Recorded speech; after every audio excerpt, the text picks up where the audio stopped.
ជំនួសស្គាល់គ្នាធម្មតាមិនដែលគិតថានឹងអាចជួបគ្នាក្តីស្រឡាញ់ផ្ដើមមកពីរូបពងារស្រឡាញ់គ្នាបែបខុសចំនួនពេ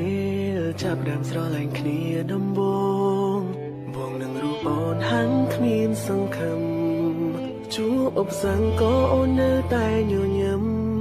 នៅតែរឹងពឹងកាន់ដៃបងក្រុមពេលអូនលះបង់ໄວទាំងអង្គទូគ្រួសារស្ងួនជំទង់ក៏តស៊ូ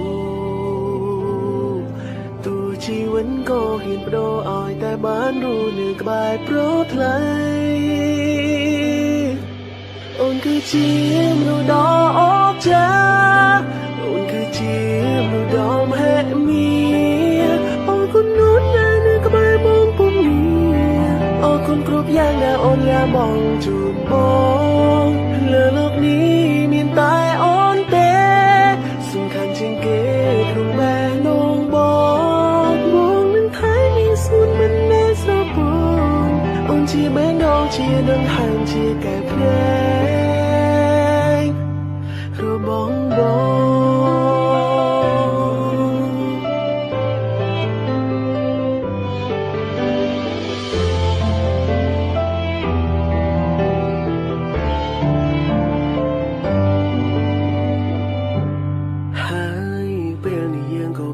ជួបគ្នាបាននៅក្បែរគ្នាជាគូស្នេហានេះហើយគឺជាអ្វីដែលយើងប្រាថ្នាដែលយើងពុះពីអស់ជាច្រើនឆ្នាំបងសន្យាថាមើលថែរូបអូននឹងស្រឡាញ់ស្ងួនអំពីចិន្តាសាក្សីនៃក្តីស្នេហ៍គឺជាផ្កាស្លាបងនឹងជីវ៉ាក្រាបផ្ទឹមរួមគ្នាអូនលះបង់ໄວទាំងអង្គទូគ្រួសារស្ងួនជំទង់ក៏តស៊ូទូជីវិតក៏ហ៊ានបដូរឲ្យតែបានរស់នៅក្បែរប្រថ្លៃអូនគឺជាមនុស្សដ៏អស្ចារ្យអូនគឺជាមនុស្សដ៏មហិមាអរគុណអូនដែលនៅក្បែរបងពុំមានអរគុណគ្រប់យ៉ាងដែលអូនលះបង់ជូនប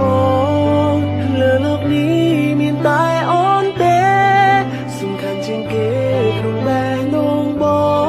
ងនឹងថែមានសួនមិនដែលស្រពន់អូនជាបេះដូងជាដង្ហើមជាកែភ្នែករបស់បង